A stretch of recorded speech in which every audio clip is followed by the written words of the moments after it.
बिस्मिल्लाहिर्रहमानिर्रहीम। अस्सलाम वालेकुम स्टूडेंट्स, मेरा नाम कासिम अली है और मैं आपका फिजिक्स टीचर हूँ।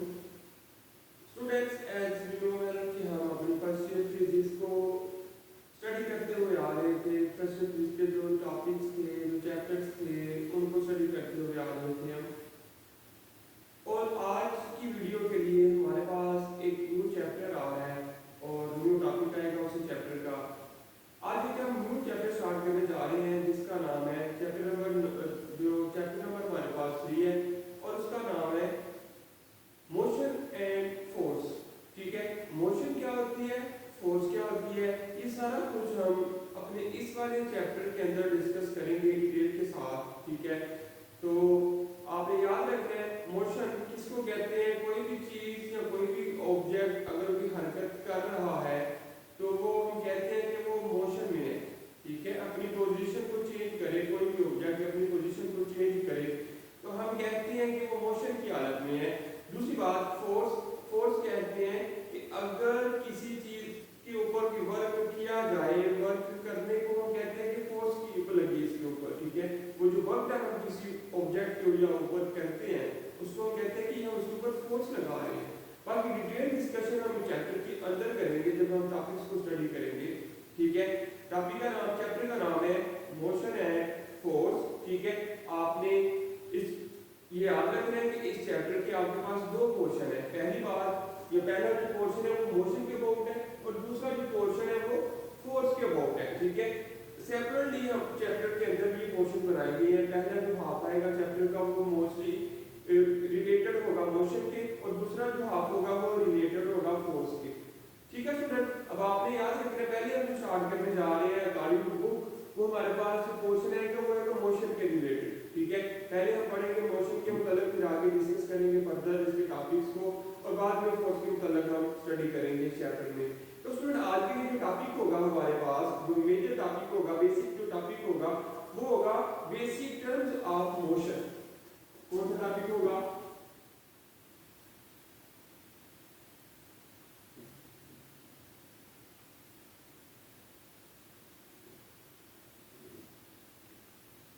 Basic terms of motion. ठीक है, मोशन की जो बेसिक टर्म्स आती है हमारे पास, हम पहले उसको डिस्कस करेंगे ताकि हमें पता चल सके कि मोशन में है क्या चीज। ठीक है क्या क्या चीज इसमें आ रही है, वो सारा कुछ हम डिस्कस करेंगे अपनी इस वाली टॉपिक के अंदर। ठीक है, पहले हमें बेसिकली मोशन के मतलब पढ़ने जा रहे हैं तो मोशन के मतलब जो उसका इंट्रोडक्शन है हम वो स्टडी करते हैं कि मोशन, व्हाट इज मोशन। ठीक है, मोशन होता क्या है, मोशन होती क्या है, या इंपॉर्टेंस इसकी क्या है, ये इंपॉर्टेंस ऑफ मोशन कहती है we live in universe of continual motion. ठीक है, हम लगातार मोशन के कायनात में रहते हैं। हमारे जो गिर्द है ये हमारी जो यूनिवर्स है यहाँ पर मुसलसल तौर पर लगातार मोशन जारी है। In every place of matter, ठीक है, मैटर की हर जगह पर the atoms are in a state of never ending motion. जो एटम्स होते हैं वो नेवर एंडिंग मोशन में होते हैं, कि ऐसी मोशन में होते हैं जो कभी भी स्टॉप नहीं हो सकती। ठीक है, किसी भी मैटर के अंदर जो एटम्स होते हैं वो नेवर एंडिंग मोशन में है, कभी उनकी जो मोशन है वो कभी भी स्टॉप नहीं हो सकती है, नहीं हो सकती।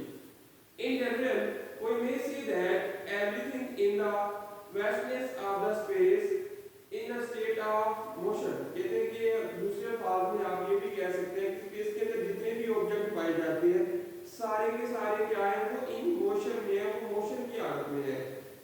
Every physical process involve motion of some sort। ठीक है, हर जो फिजिकल प्रोसेस है किसी न किसी लिहाज से उसमें मोशन पाई जाती है। ठीक है, जितने भी फिजिकल प्रोसेस होंगे सब में किसी न किसी लिहाज से मोशन जरूर पाई जाती है। Motion and rest are two relative quantities. Motion and rest are two relative quantities. ठीक है, ये दो रिलेटिव क्वांटिटीज है, यानी कि आप कह सकते हैं कि एक दूसरे का ये रेसिप्रोकल भी है। जैसे कि रेस्ट में क्या होता है कि जो कोई भी ऑब्जेक्ट अगर सराउंडिंग के लिहाज से अपनी पोजीशन को चेंज करता है तो कहते हैं this object is in motion. लेकिन जब हम रेस्ट की बात करते हैं तो कहते हैं कि जब कोई भी ऑब्जेक्ट सराउंडिंग के लिहाज से अपनी पोजीशन को चेंज ना करे, ठीक है, तो हम कहेंगे कि this object is in rest, is at rest position. ठीक है, तो ये दोनों एक दूसरे की रिलेटिव क्वांटिटीज हैं और दोनों ही एक दूसरे के उलट है। रेस्ट में ऑब्जेक्ट जब हम बात करते हैं सॉरी मोशन में जब कोई ऑब्जेक्ट होता है तो वो अपनी मोशन को वो अपनी मोशन जारी रखता है, वो अपनी मूवमेंट या अपनी पोजीशन को चेंज करता है। तो जब रेस्ट की बात करते हैं तो रेस्ट में जो ऑब्जेक्ट होता है वो अपनी पोजीशन को चेंज नहीं करता, उसके अंदर कोई भी मूवमेंट नहीं होती, ठीक है। तो ये सारा प्रोसेस था किसके अबाउट था, ये सारा प्रोसेस कहलाता है मोशन के अबाउट, कि हम ऐसी दुनिया में रह रहे हैं जहाँ पर लगातार मोशन जारी है, ठीक है। और स्पेस में भी जितने ऑब्जेक्ट हैं या मैटर में जो मैटर की जो एटम्स होगी वो लैंड एंड मोशन में है, स्पेस के अंदर जो ऑब्जेक्ट है वो भी मोशन के अंदर है। ये जितने फिजिकल प्रोसेस होते हैं सारे के सारों में कोई ना कोई फिजिकल कोई ना कोई मोशन जरूर पाई जाती है, ठीक है। उसके बाद रेस्ट होता है, मोशन जो है वो रिलेटिव क्वांटिटीज है आपस में, ठीक है। तो स्टूडेंट ये था हमारे पास इंपॉर्टेंस ऑफ मोशन। आगे फर्दर मूव करते हैं अपने मेन टॉपिक की तरफ जिसका नाम है बेसिक टर्म्स ऑफ मोशन, ठीक है।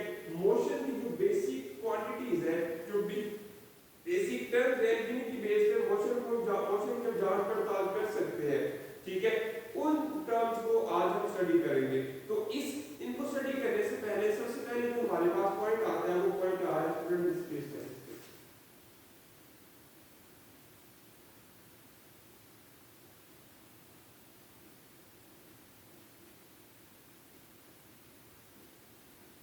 ठीक है, जो पहले हमारे पास पॉइंट आ रहा है डिस्प्लेसमेंट। बेसिकली अगर सिंपल अल्फाज में मैं आपको डिस्प्लेसमेंट को बताना चाहूँ तो डिस्प्लेसमेंट बेसिकली होता क्या है कि जब कोई भी ऑब्जेक्ट, सपोज मेरे पास एक पॉइंट ए था, एक पॉइंट बी था, ठीक है। तो पॉइंट ए पर एक ऑब्जेक्ट था यहाँ पर, ठीक है, इसने यहाँ से लेकर यहाँ तक जाना था, ठीक है। उसके लिए दो रूट्स होंगे, एक तो इस तरह भी जा सकते हैं और एक के डायरेक्ट यहाँ से यहाँ तक जा सकते हैं, ठीक है। लेकिन जो हमारे पास ये जो रूट को फॉलो करता हुआ जा रहा है, यानी ये जो मैं ब्लैक से रिप्रेजेंट कर रहा हूँ, ये वाली लाइन जो होती है हमारे पास ये कहलाती है डिस्टेंस, यानी ये रूट को फॉलो करेगा। एक रूट बना हुआ है, जैसा कि आप अगर आपने घर से कहीं किसी पॉइंट पर जाना हो तो बाय रोड जब आप जाते हैं, ठीक है, रोड को फॉलो करते हुए जाते हैं तो आपका कहलाता है डिस्टेंस। लेकिन कोई शॉर्टकट रास्ता ढूंढे जहां से एक पॉइंट से दूसरे पॉइंट पर डायरेक्ट पहुंच जाए, ठीक है, जैसा कि ये पॉइंट ए से पॉइंट बी तक, ठीक है, पॉइंट ए से पॉइंट बी तक ये डायरेक्ट पहुंचा जा रहा है तो हम इसको कहेंगे डिस्प्लेसमेंट। ये जो आपके पास पॉइंट आएगा ये कहलाएगा डिस्प्लेसमेंट, यानी shortest distance between two points is called displacement, ठीक है। या any object that covers minimum distance is called displacement। जब कोई भी ऑब्जेक्ट आपके पास थोड़े से थोड़ा फासला भी तय करे तो उसको हम क्या कहते हैं, वो आपके पास कहलाता है डिस्प्लेसमेंट। बेसिकली डेफिनेशन तो बुक्स के लिहाज से लिखेंगे, लेकिन ये जो कॉन्सेप्ट मैंने आपको दिया है, कॉन्सेप्ट ये है कि जब कोई भी ऑब्जेक्ट थोड़े से थोड़ा फासला भी तय करे या अपनी एक पोजीशन से दूसरी पोजीशन पर जाए, अपनी पोजीशन को चेंज करे, तो उसको हम कहते हैं कि इसने डिस्प्लेसमेंट कवर किया है। लेकिन अगर रूल को फॉलो करते हुए ज्यादा देर ट्रैवलिंग होगी उसकी तो वो डिस्प्लेसमेंट नहीं बल्कि वो डिस्टेंस कहलाएगा। कहते हैं the changing position of a body, the changing position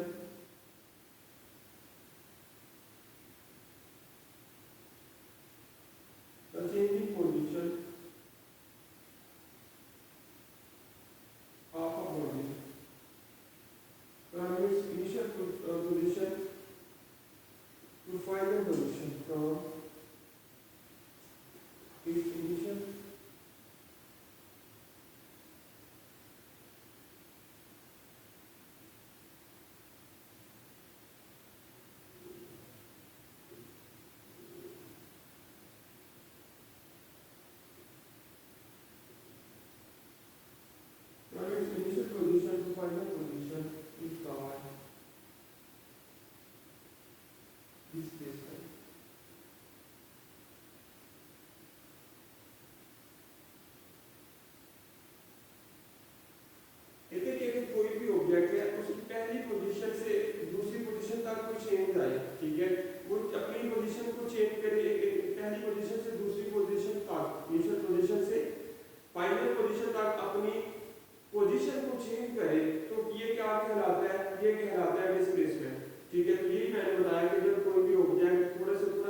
direction the body has displace. It tells us के जो बॉडी है उसने कितना वो किस तरफ को फासला तय किया है, किस तरफ को अपनी पोजीशन को चेंज किया है। कहते हैं it tells that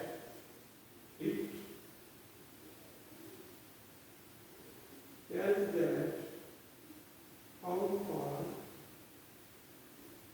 and in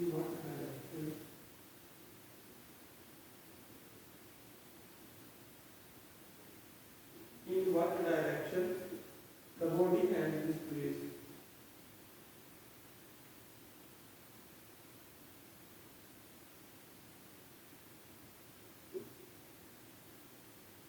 ठीक है कि किस डायरेक्शन में और कितनी दूर जो बॉडी है उसने अपनी पोजीशन को चेंज किया है। डिस्प्लेसमेंट की मदद से हमें इस बात का भी पता चलता है। ठीक है, फिर एक्सप्लेनेशन में कहते हैं कि कंसीडर करें कि आपके पास एक बॉडी है, ठीक है, और कर्व की फॉर्म में मूव कर रही है। ठीक है, is moving in curve. If r1 is the position vector of point A and r2 is the position vector of point B, then I have to take rule r1 plus b is equal to r2। अगर इसको mathematical लिखें तो mathematical आपके पास क्या आएगा?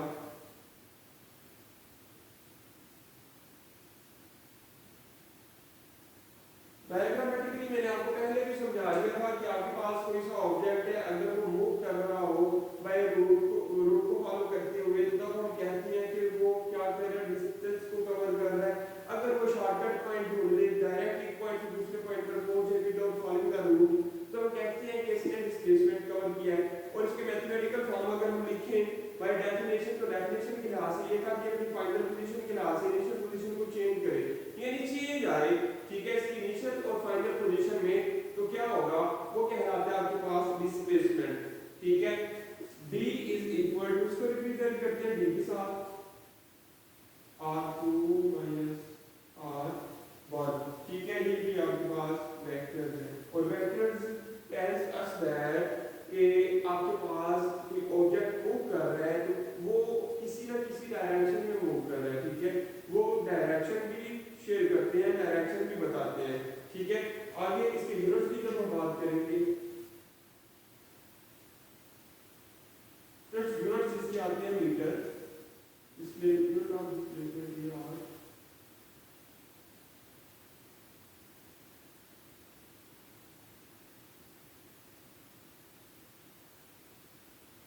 Metre. ठीक है, जो डिस्प्लेसमेंट के यूनिट है वो आ रहा है आपके पास मीटर। मैग्नीट्यूड कहते हैं its magnitude is equal to the length of line. इसका जो मैग्नीट्यूड होता है वो लाइन की लेंथ के इक्वल होता है। The displacement coincides with distance. ठीक है, जो डिस्प्लेसमेंट है उसका जो लिंक है वो डिस्टेंस के साथ आता है। अगर मैंने कहा कि बॉडी थोड़ा सा मूव करे तो डिस्प्लेसमेंट होगा। अगर कोई बॉडी ज्यादा मूवमेंट करे, ठीक है, काफी ज्यादा पोजीशन को चेंज करे अपनी इनिशियल के लिहाज से फाइनल को, ठीक है, तो वो डिस्प्लेसमेंट नहीं होगा, फिर वो दूसरे केस में आपके पास डिस्टेंस आएगा। नोट कहते हैं मेरा body move along the straight line में डिस्प्लेसमेंट कोइंसाइड विद डिस्टेंस। ठीक है, जब कोई बॉडी स्ट्रेट लाइन में मूव करे तो जो आपके पास जो डिस्प्लेसमेंट है उसका लिंक आता है किसके साथ, डिस्टेंस के साथ। ये आपने बातें याद रखनी है। पहली बात आपके पास डिस्प्लेसमेंट आई हो कि आपको समझ आई होगी। ठीक है, कि अगर कोई भी ऑब्जेक्ट थोड़ा फासला तय करे, ठीक है, या इनिशियल के लिहाज से फाइनल पोजीशन को चेंज करे, फाइनल पोजीशन के लिहाज से इनिशियल को चेंज करे, तो उसको हम कहते हैं डिस्प्लेसमेंट। ठीक है, इसके एक्स यूनिट जो है वो मीटर है। मैथमेटिकली इसको लिख सकते हैं d is equal to r2 r1। ठीक है, अब नेक्स्ट अगर हम बात करें दूसरी क्वांटिटी की, दूसरी टर्म की, तो वो आपके पास आ रहा है वेलोसिटी।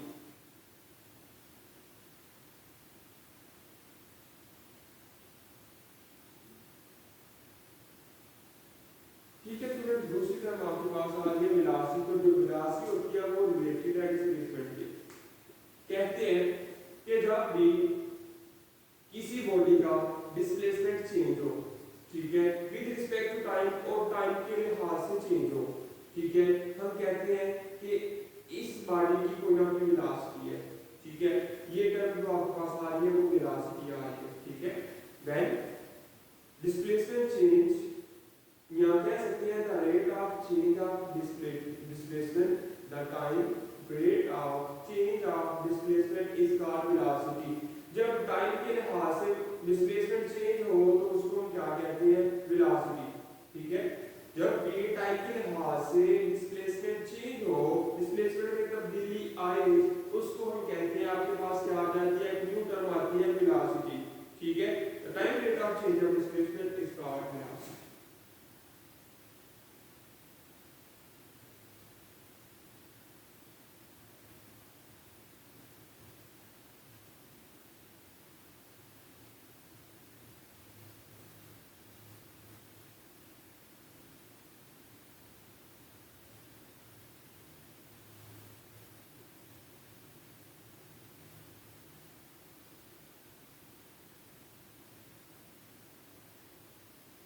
ठीक है, अगर टाइम के लिहाज से डिस्प्लेसमेंट चेंज हो तो उसको हम क्या कहते हैं, velocity. Its direction along the direction of displacement, कि जो वेलोसिटी होती है इसकी डायरेक्शन भी डिस्प्लेसमेंट की डायरेक्शन की तरफ होती है। यानी जिस डायरेक्शन में डिस्प्लेसमेंट कवर हो रहा था उसी डायरेक्शन में जो आपके पास वेलोसिटी होती है उसकी डायरेक्शन आती है। ठीक है, जिस जिस डायरेक्शन में डिस्प्लेसमेंट कवर हो उसी डायरेक्शन में वेलोसिटी की भी डायरेक्शन आती है। ठीक है, ये बात आ गई वेलोसिटी की। आगे फर्दर टाइप्स है वेलोसिटी की। पहली वेलोसिटी जो आपके पास कहलाती है वो कहलाती है एवरेज वेलोसिटी। ठीक है, एवरेज वेलोसिटी थर्ड टर्म आ गई आपके पास।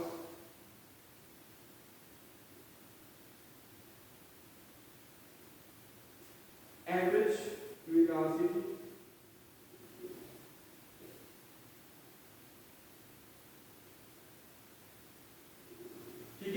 एवरेज वेलोसिटी कहते हैं the ratio of total distance to the total time taken to cover displacement is called average velocity. ये आपके पास एक रेशियो होती है।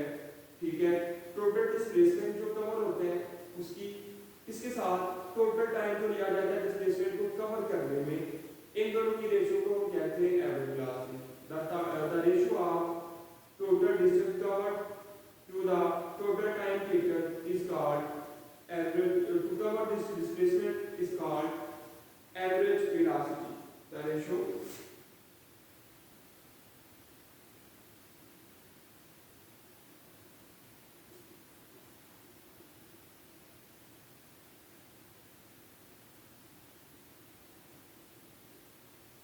of the total displacement, total displacement to the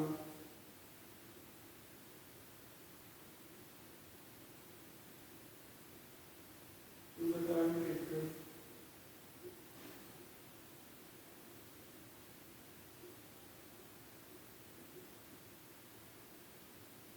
the total time taken to cover this displacement, to cover its displacement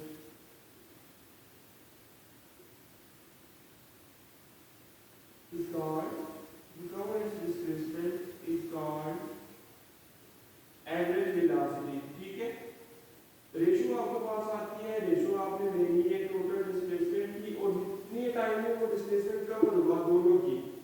ठीक है, तो वो आपके पास कहलाती है एवरेज वेलोसिटी। ठीक है, कहते हैं del v is the displacement of body in time del v when average velocity is, mathematical इसको लिखें तो क्या आएगा आपके पास, mathematical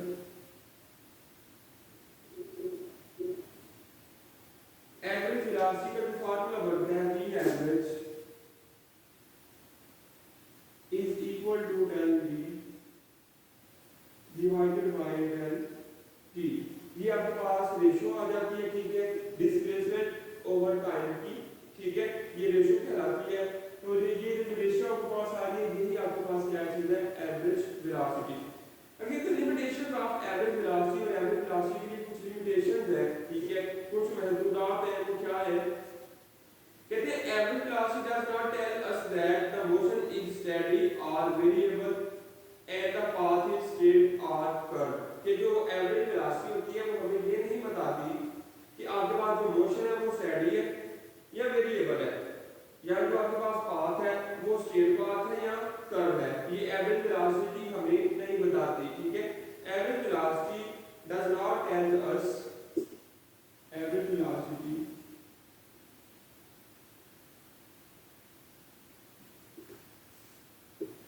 average velocity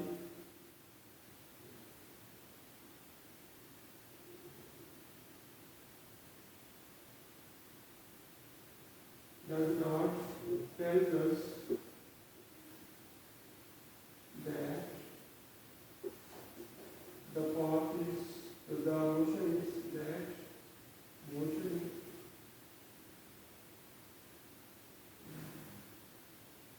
motion is steady or variable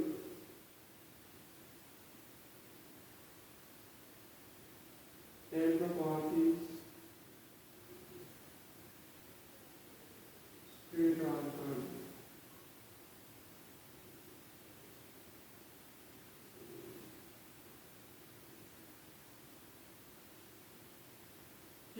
आपके पास ये कुछ लिमिटेशन है कि जो अपने वेलोसिटी उसमें क्या लिमिटेशन आती है। एवरेज वेलोसिटी को स्टूडेंट हमें ना तो बताती है कि मोशन है वो स्ट्रेट है, यानी सीधी, वो मोशन है वो स्टेडी है या वेरिएबल है, मतलब कि मोशन एक ही तरह से कंटीन्यूअस जा रही है या मोशन चेंज हो रही है, ठीक है। एक तरीके से मोशन है या डिफरेंट टाइप से, यानी ज्यादा कम चेंज होते हुए मोशन जो है ये हमें एवरेज वेलोसिटी बताती। उसके बाद जो आपके पास डिस्टेंस होता है या जो आपके पास पाथ होता है जिस पाथ के ऊपर डिस्प्लेसमेंट कवर हो रहा होता है, एवरेज वेलोसिटी ये भी नहीं बताती कि वो जो पाथ है, वो जो रास्ता है वो स्ट्रेट पाथ है या वो कर्व पाथ है, ठीक है। एवरेज वेलोसिटी हमें ये नहीं बताना होता, ठीक है। तो ये आपके पास लिमिटेशन थी एवरेज वेलोसिटी के अंदर। कहते हैं if a squash ball come back to its starting point after bouncing off the ball several times, its total displacement is zero and also its average velocity is zero।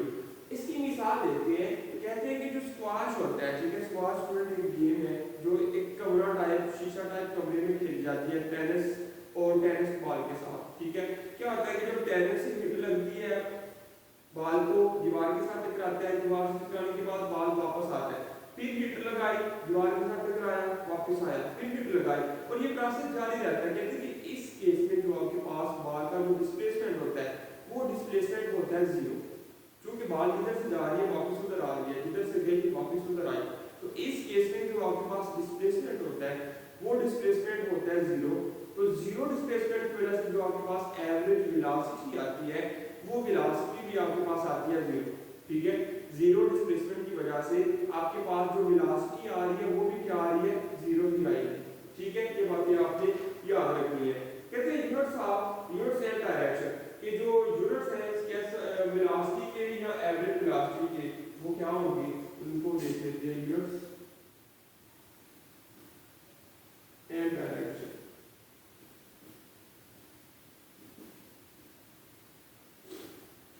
कहते हैं ऐसा unit of average velocity या जो velocity आपके पास आती है, ऐसा unit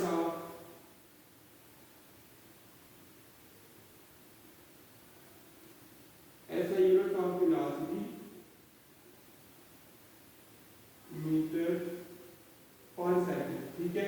metre per second इसकी यूनिट है, ठीक है। और इसको डायमेंशन अगर इसकी बात करें, डायमेंशन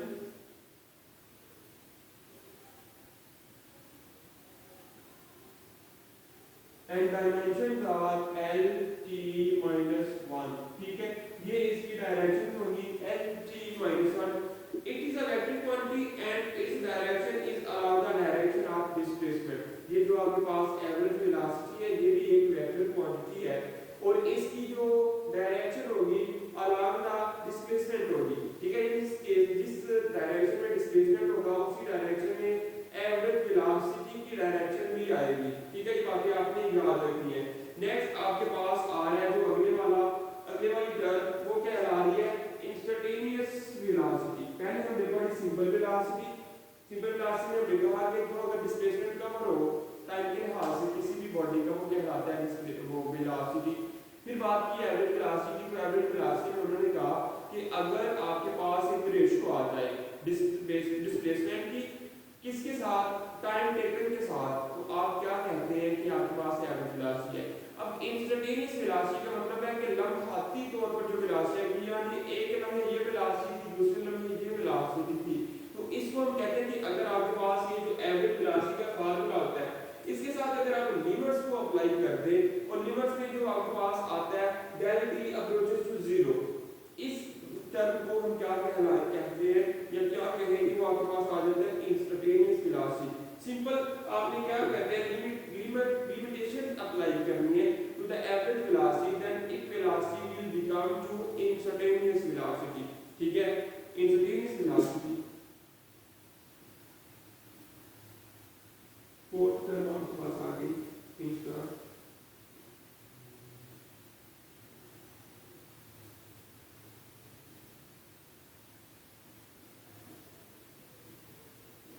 इंस्टेंटेनियस वेलोसिटी कहती है the time limiting value of the limiting value of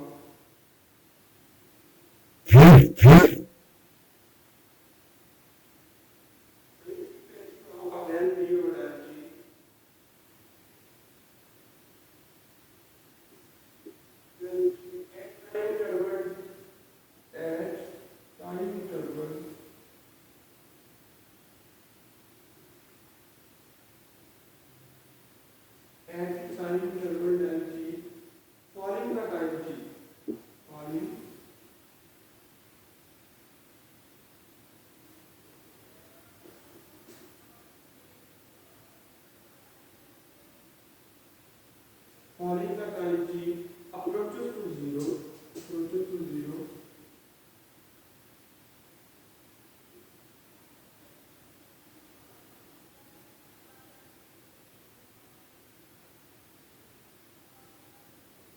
is called instantaneous velocity।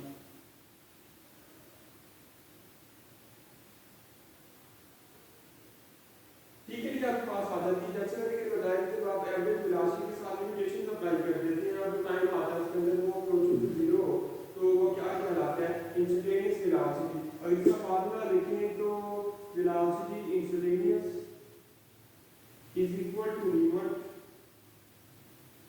del t approaches to zero del d over del t।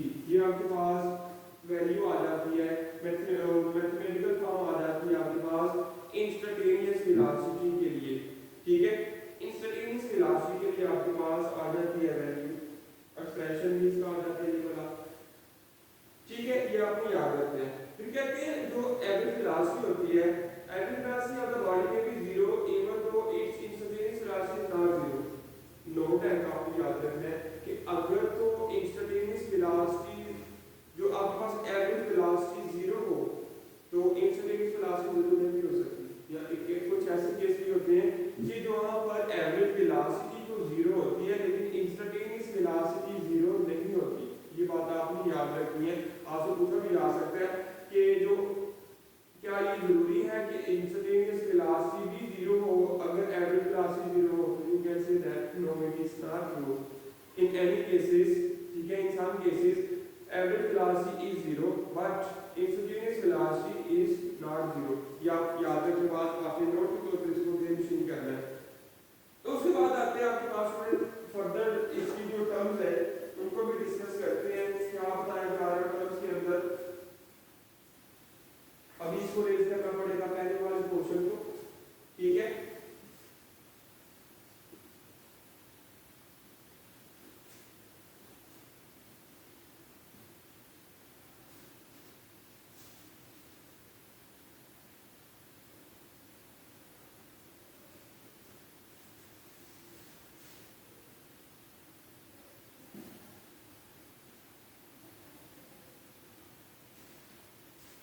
अभी तक इसको आपने पढ़ लिया डिस्प्लेसमेंट, वेलोसिटी, एवरेज वेलोसिटी और instantaneous velocity.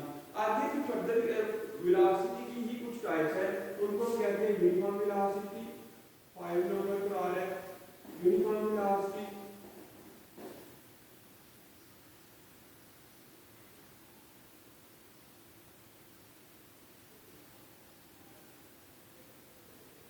Uniform velocity.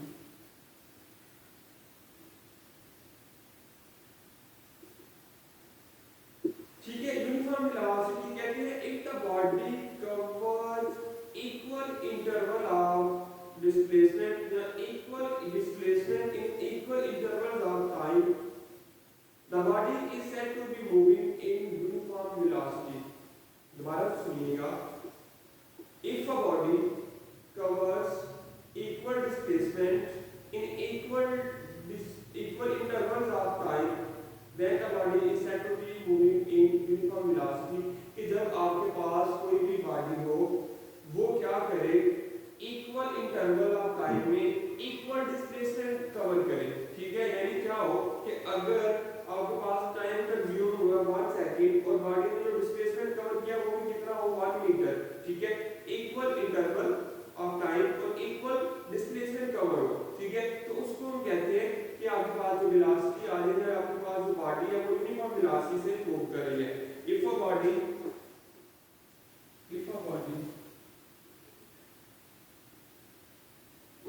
covers equal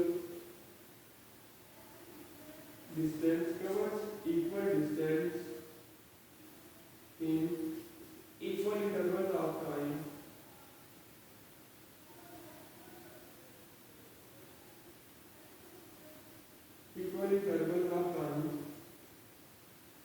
then the body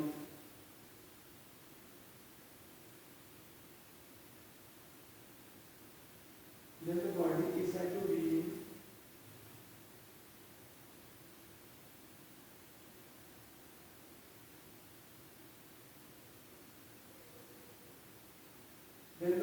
said to be uniform velocity। ठीक है, वही बात आ गई कि अगर कोई आपके पास बॉडी है वो इक्वल इंटरवल ऑफ टाइम में इक्वल डिस्प्लेसमेंट कवर कर रही हो, तो हम कहते हैं जो बॉडी आपके पास वो यूनिफॉर्म वेलोसिटी में है। ठीक है, ये आपके पास सिंपल डेफिनेशन आ गई। फिर कहते हैं अगर दूसरी बात आपके पास आती है सिक्स वाली टर्म, वो कहलाती है नॉन यूनिफॉर्म वेलोसिटी। इसी का उलट नॉन यूनिफॉर्म वेलोसिटी। ठीक है, इसी का रेसिप्रोकल अगर आप बना दे तो आपके पास जो वेलोसिटी बनेगी वो वेलोसिटी बन जाएगी नॉन यूनिफॉर्म। यानी जैसे कि हम कह रहे हैं कि अगर कोई ऑब्जेक्ट या कोई बॉडी इक्वल इंटरवल में इक्वल इंटरवल ऑफ टाइम में इक्वल डिस्प्लेसमेंट कवर करे तो ये यूनिफॉर्म वेलोसिटी है। दूसरी बात अगर हम नॉन यूनिफॉर्म की बात करेंगे तो कहते हैं कि अगर कोई आपके पास ऑब्जेक्ट या बॉडी है वो क्या करे, इक्वल इंटरवल में इक्वल डिस्प्लेसमेंट कवर ना करे, पहली में कवर करे नॉन यूनिफॉर्म में कवर ना करे, उसको हम कहते हैं नॉन यूनिफॉर्म वेलोसिटी। ठीक है, ये भी डेफिनेशन लिखी मैं लिख देता हूं मैं। If a body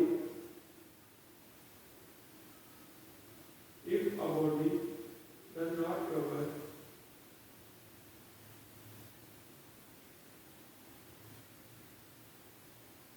equal displacement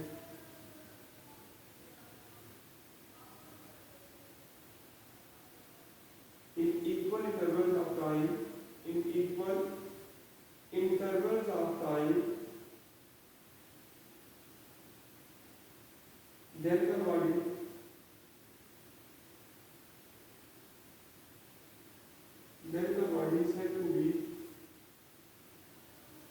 is said to be in non-uniform motion।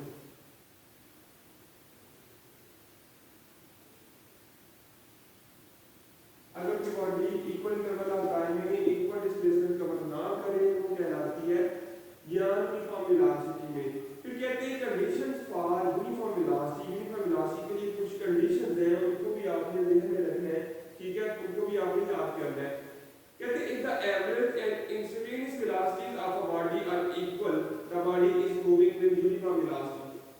कि जब किसी भी ऑब्जेक्ट या किसी भी बॉडी की जो यूनिफॉर्म और जो एवरेज और इंस्टेंटेनियस वेलोसिटीज है दोनों इक्वल हो जाए, तब भी क्या होता है कि जो बॉडी होती है वो यूनिफॉर्म वेलोसिटी के साथ मूव कर रही होती है। कंडीशन सुन ले, जब भी एवरेज वेलोसिटी और इंस्टेंटेनियस वेलोसिटी इक्वल हो तो आपके पास जो बॉडी होती है वो यूनिफॉर्म वेलोसिटी के साथ मूव कर रही होती है। पहली बात ये भी आप डेफिनेशन के तौर पर भी लिख सकते हैं। या कहते हैं instantaneous velocity does not change, कि अगर बॉडी की जो इंस्टेंटेनियस वेलोसिटी है वो चेंज ना हो रही हो तो इस केस में भी जो आपके पास ऑब्जेक्ट है वो यूनिफॉर्म वेलोसिटी के साथ मूव कर रहा होता है। ठीक है, दो कंडीशन पड़ी, पहली कि जब एवरेज और इंस्टेंटेनियस वेलोसिटीज इक्वल हो तब भी आपके पास बॉडी जो यूनिफॉर्म मोशन में वेलोसिटी होती है। दूसरी बात कि जब इंस्टेंटेनियस वेलोसिटी चेंज ना हो उस केस में भी जो आपके पास बॉडी होती है वो यूनिफॉर्म वेलोसिटी में मूव कर रही होती है। ठीक है, ये आपके पास वेलोसिटी वाला सारा टॉपिक था। आई होप कि आपको सारा समझ आ गया होगा। आइए न्यू टर्म स्टार्ट करने जा रहे हैं। पहले डिस्प्लेसमेंट की बात की, फिर वेलोसिटी की बात की। वेलोसिटी की डिफरेंट टाइप्स को स्टडी किया और डिफरेंट टाइप्स को स्टडी करने के बाद एक न्यू टर्म आपके पास अब आने जा रही है। वो टर्म आपके पास कहलाती है एक्सेलरेशन।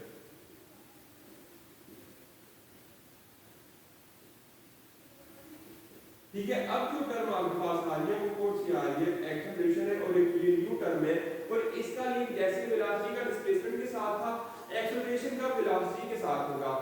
डिस्प्लेसमेंट वेलोसिटी में हमने पढ़ा कि जब भी डिस्प्लेसमेंट चेंज हो किसी ऑब्जेक्ट का, ठीक है, तो वो क्या कहलाती है? आपके पास वेलोसिटी। तो इस केस में हम क्या कहेंगे? जब भी किसी ऑब्जेक्ट की वेलोसिटी चेंज हो तो आपके पास क्या आता है? एक्सेलरेशन। डिस्प्लेसमेंट चेंज हो तो वेलोसिटी आती है, वेलोसिटी चेंज हो तो the time rate of change of velocity is called acceleration. कैसे लिख सकते हैं इसकी definition? The time rate of change of the time rate of change of velocity is called the time rate of change of velocity is called acceleration। ठीक है, अगर time के लिहाज से किसी भी ऑब्जेक्ट या किसी भी बॉडी की जो वेलोसिटी है वो चेंज हो रही हो तो उस चेंज को हम क्या कहेंगे? वो चेंज आपके पास आता है एज अ एक्सेलरेशन। ठीक है, वेलोसिटी के चेंज को हम कहते हैं एक्सेलरेशन। ठीक है, आगे अगर इसकी यूनिट्स की बात करें स्टूडेंट तो यूनिट्स क्या होंगे? Units of its SI units are its SI units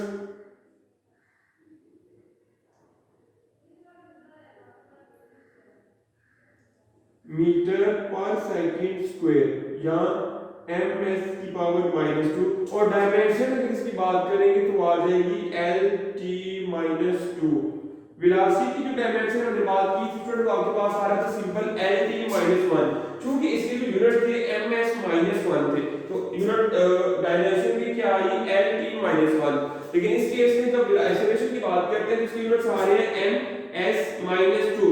n की जगह आ गया m, लेंथ का यूनिट m मीटर आ रहा है यानी लेंथ का यूनिट और लेंथ का सिंबल हम लिखते हैं l, साथ s सेकंड टाइम का यूनिट सिंबल है।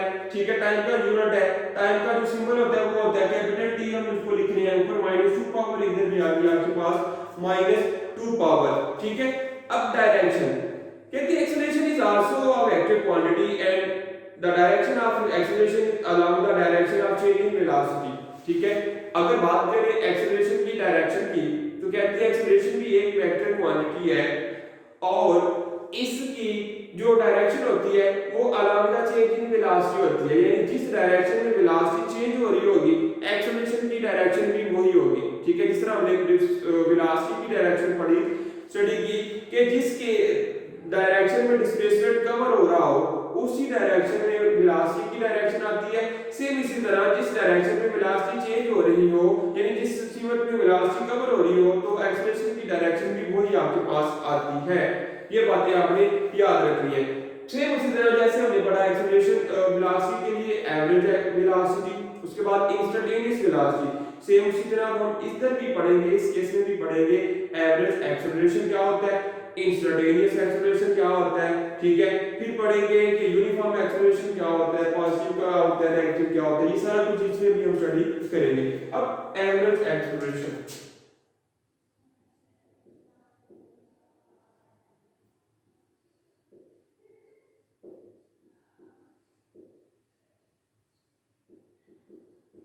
बेसिकली फ्रेंड्स ये जो आपके पास कॉन्सेप्ट है ये सारे का सारा कॉन्सेप्ट है आप मेट्रिक क्लास से लेकर आ चुके हैं। ठीक है, 9th क्लास में भी इसके अबाउट सारा इंट्रोडक्शन बताया गया है। ठीक है, ये जो क्वांटिटीज मैं अभी पढ़ा रहा हूँ ये सारी की सारी 9th क्लास के चैप्टर नंबर 2 के अंदर बताई गई है। ठीक है, उधर भी अगर किसी को चैप्टर नंबर 2 आता हो फर्स्ट 9th क्लास की इसका, तो आपको आसानी होगी, ठीक है, क्योंकि ये पहले सारा कुछ आप पढ़ के आए हैं, ठीक है, इसका वास्ता आपके साथ पढ़ा रहा है मैट्रिक पूरी में, ठीक है। तो अभी हम सिर्फ ओवरव्यू ले रहे हैं इसका, ताकि जो आपका कॉन्सेप्ट मिस हो चुका था वो दोबारा से आपको रिमाइंड हो जाए, ठीक है। वैसे ये आपको आना भी चाहिए, क्योंकि बेसिक चीजें हैं फिजिक्स के लिहाज से हमारी, जो अभी आज हम स्टडी कर रहे हैं मोशन की जो बेसिक टर्म्स है ये आपको आनी चाहिए, ठीक है। जैसे हमने बात की एवरेज वेलोसिटी की, तब हमने कहा था कि ये एक रेशियो होती है।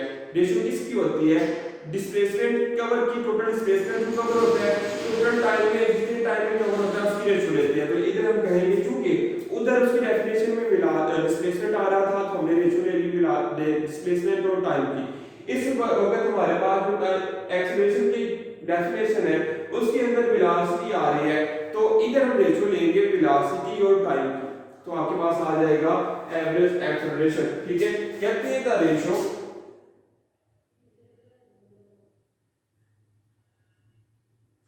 the ratio of total change in velocity total change in velocity total change in velocity to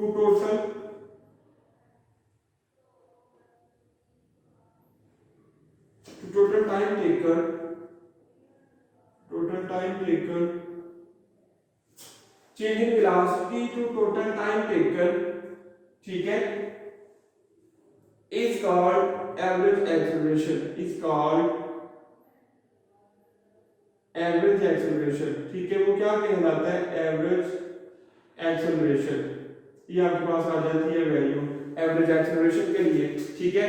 अब इसका अगर फार्मूला लिखे स्टूडेंट, तो फार्मूला हम लिख सकते हैं, ठीक है।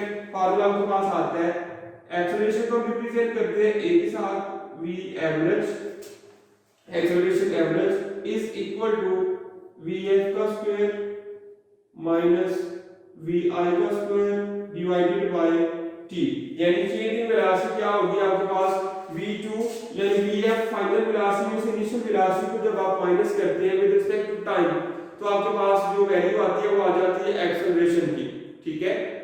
जब आपने फाइनल वेलोसिटी में से इनिशियल वेलोसिटी को माइनस कर देना, तो आपके पास जो टर्म आती है वो आती है एक्सेलरेशन, और चेंज इन एक्सेलरेशन वेलोसिटी को हम रिप्रेजेंट कर सकते हैं del v divided by del t।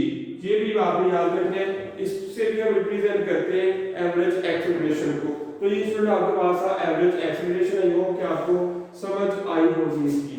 आगे फर्दर मूव करते हैं, नेक्स्ट आपके पास जो आ रहा है इंस्टेंटेनियस एक्सेलरेशन।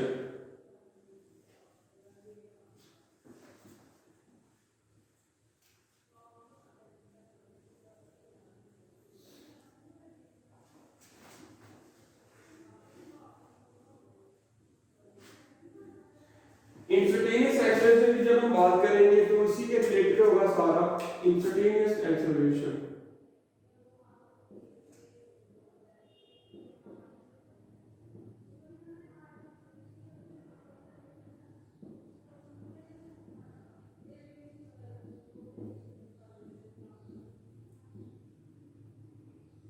ठीक है, तो इंस्टेंटेनियस एक्सेलरेशन की जब हम बात करते हैं तो जैसा कि हमने वेलोसिटी में पढ़ा उधर से उसी तरह से भी कहेंगे कि जब आपके पास ये जो एवरेज एक्सेलरेशन आ रहा है, अगर इसके साथ हम लिमिटेशन अप्लाई कर दे, ठीक है, लिमिट अप्लाई कर दे, और जो लिमिट आपकी आती है del t अप्रोचेस टू 0, तो इस केस में जो आपके पास एक्सेलरेशन आएगा वो कौन सा एक्सेलरेशन आता है? इंस्टेंटेनियस एक्सेलरेशन, ठीक है। कहते हैं the limiting value of the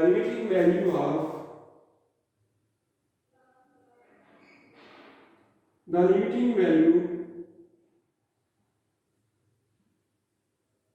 of del v over del t, ठीक है, del v over del t as the time interval del t, as the time interval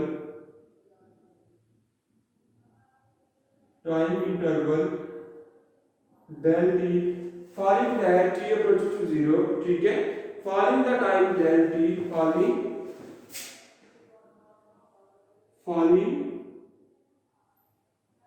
the time t approaches to 0,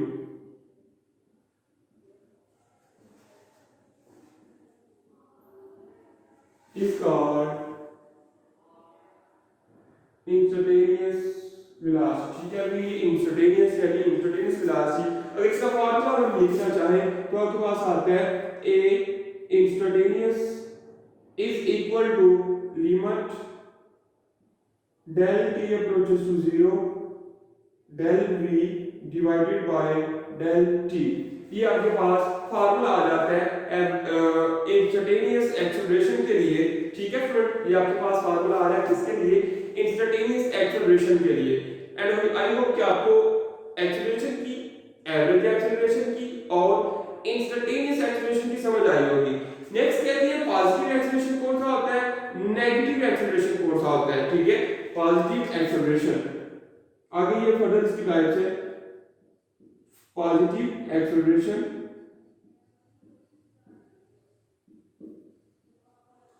ठीक है, positive acceleration कहते हैं if the velocity of body is increasing its acceleration is called positive। ठीक है, अगर आपके पास कोई body है उसकी जो वेलोसिटी आती है वो इंक्रीज हो रही हो, यानी चेंज इन वेलोसिटी जो हो वो इंक्रीजिंग हो।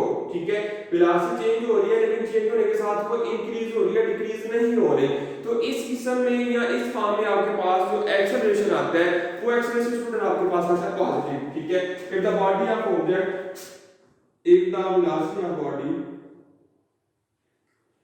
the velocity of body is increasing,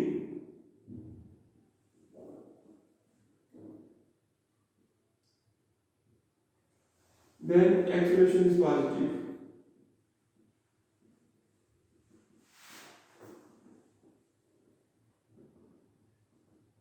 ठीक है, तो बॉडी की जो वेलोसिटी है वो इंक्रीज हो रही हो तो उस केस में जो आपके पास एक्सेलरेशन आएगा वो एक्सेलरेशन स्टूडेंट्स आपके पास आएगा पॉजिटिव। फिर जब हम बात करते हैं नेगेटिव एक्सेलरेशन की तो वो इसी की रेसिप्रोकल आपने बनाना है, यानी अगर किसी भी ऑब्जेक्ट की जो वेलोसिटी है वो डिक्रीज हो तो डिक्रीज होने की सूरत में वो क्या आएगा, आपके पास जो एक्सेलरेशन है वो नेगेटिव आएगा। ठीक है, if the velocity of body is decreasing, if the velocity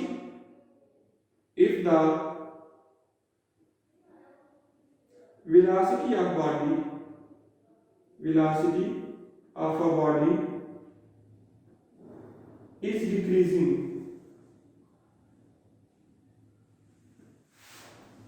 its acceleration। ठीक है, अगर वेलोसिटी जो होती है किसी भी बॉडी की डिक्रीज हो रही हो तो उसका जो एक्सेलरेशन होता है वो इट्स एक्सेलरेशन इज नेगेटिव। ठीक है, उसका जो एक्सेलरेशन आपके पास आता है स्टूडेंट्स वो एक्सेलरेशन आता है नेगेटिव।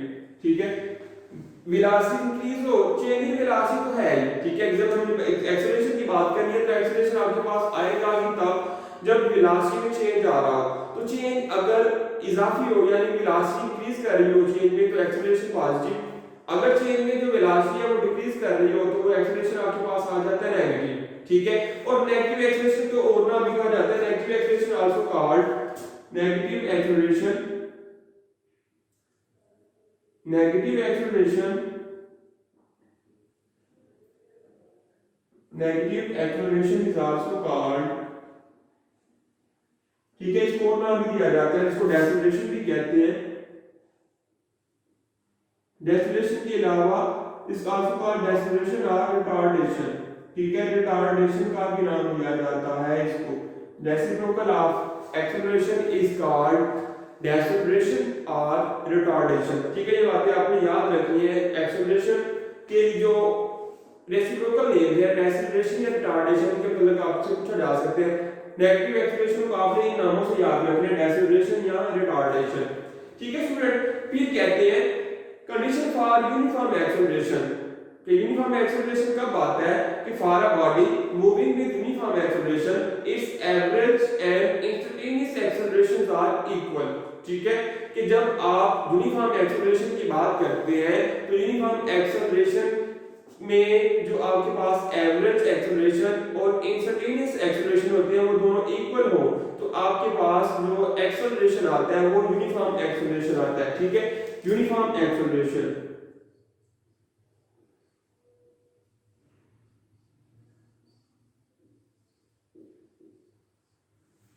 यूनिफॉर्म एक्सेलरेशन में कहते हैं if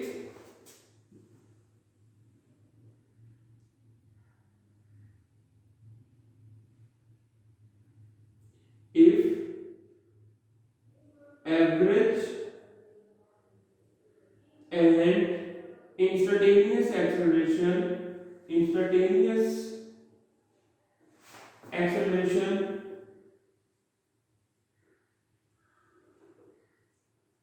are equal, then acceleration will be uniform. Then acceleration will be uniform. ठीक है स्टूडेंट, ये जो सारी टर्म्स है, ये सारी टर्म्स एक दूसरे के रिलेटेड है और बहुत ही आसान है। अगर आप एक को याद करते हैं तो थोड़ा सा चेंज करके आपको दूसरी भी याद हो जाएगी। ठीक है, एक दूसरे के साथ रिलेटिव कह सकते हैं, बिल्कुल मिलती जुलती है, सिर्फ थोड़ा थोड़ा सा चेंज आएगा इनके अंदर। यानी जब आप एवरेज जब आप वेलोसिटी की बात करते हैं तो वेलोसिटी अगर आप सारी डेफिनेशन याद कर लें वेलोसिटी के लिए तो एक्सेलरेशन की सारी डेफिनेशन वही है। सिर्फ क्या होगा, जिधर वेलोसिटी की टॉपिक में या वेलोसिटी की जब बात करते हैं उधर डिस्प्लेसमेंट का जिक्र आएगा, इस केस में आपके पास वेलोसिटी का जिक्र आएगा। ठीक है, जब वेलोसिटी की बात करें तो डिस्प्लेसमेंट का जिक्र होता है बार बार। ठीक है, क्योंकि जो वेलोसिटी होती है वो चेंज इन डिस्प्लेसमेंट होती है। तो जब हम बात करते हैं एक्सेलरेशन की तो एक्सेलरेशन में वेलोसिटी का जिक्र आता है बार बार, क्योंकि जो एक्सेलरेशन होता है वो चेंज इन वेलोसिटी होता है। तो ये वाली जो टर्म आपने सारी याद रखनी है, बिल्कुल आसान है याद रखनी, जरा भी मुश्किल नहीं है। कोई मैं बता रहा हूं कि एक दूसरे की रिलेटिव अगर आप एक डेफिनेशन याद करते हैं तो दूसरी में थोड़ा सा एक दो वर्ड का चेंज करके आपके पास दूसरी डेफिनेशन आ जाती है, कोई भी मुश्किल नहीं है। लेकिन ये टर्म आपको आनी चाहिए क्योंकि ये मोशन के लिहाज से बेसिक टर्म्स है। ठीक है, और इनका पता होना आपको जरूरी है। यानी बेसिक फिजिक्स में ये डेफिनेशन आपको आनी चाहिए, इन चीजों का पता होना चाहिए। डिस्प्लेसमेंट क्या होता है, वेलोसिटी क्या होती है, एक्सेलरेशन क्या होता है। आगे इनकी जो फर्दर टाइप्स है, वेलोसिटी में uniform velocity, non uniform velocity, average velocity, instantaneous velocity, same like that acceleration, average acceleration, instantaneous acceleration, uniform acceleration, non-uniform acceleration, positive acceleration, negative acceleration, इन सब के मतलब इंफॉर्मेशन होना जरूरी है। ठीक है स्टूडेंट, मैंने अपनी तरफ से भरपूर कोशिश की कि आपको मुकम्मल कॉन्सेप्ट इन सारी टर्म्स का दूं ताकि आपके जो माइंड में पिछले वाला कॉन्सेप्ट स्किप हुआ हो रहा था वो सारा रिमाइंड हो जाए। ठीक है, एंड आई होप कि आपको समझ भी आई होगी। ठीक है, मेरे कॉन्सेप्ट को आप पिक कर पाए होंगे। ठीक है स्टूडेंट, बिल्कुल मुश्किल नहीं था, बिल्कुल आसान सा टॉपिक था। ठीक है, आई होप कि आप समझ पाए होंगे। तो स्टूडेंट्स, आज के लिए इस वीडियो में इतना ही काफी। नेक्स्ट मिलेंगे अपनी अगले वाली वीडियो में एक न्यू टॉपिक के साथ, अपने नेक्स्ट टॉपिक के साथ। तब तक के लिए मुझे इजाजत दीजिएगा। अल्लाह हाफिज। वीडियो पसंद आई तो लाइक करें, अपनी राय कमेंट करें। ऐसे ही मजीद वीडियोस के लिए हमारा चैनल सब्सक्राइब करें और बेल का आइकन दबाएं ताकि आपको हर वीडियो का नोटिफिकेशन मिलता रहे।